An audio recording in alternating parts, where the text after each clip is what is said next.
पाप क्षमा, महिमा गाए जिसकी धरती आसमां। जिसके दर पे होता पाप क्षमा, महिमा जिसकी गाए धरती आसमां।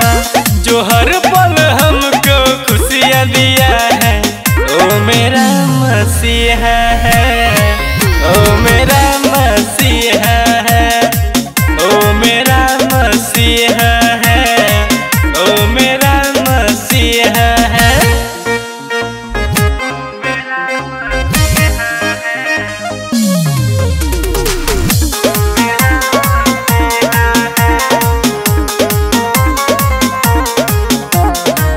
उसकी महिमा अपरंपार, पापी से भी करता है प्यार।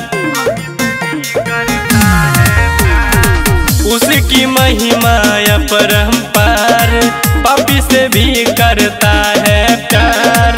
मेरे लिए जिसने जान दिया है, ओ मेरा मसीहा है, ओ मेरा मसीहा है, ओ मेरा मसीहा है, ओ मेरा मसीहा है।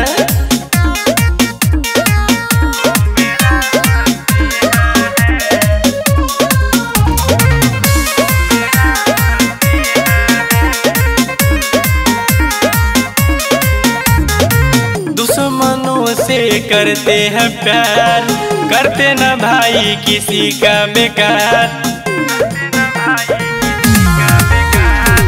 दुश्मनों से करते हैं प्यार, करते न भाई किसी का बेकार।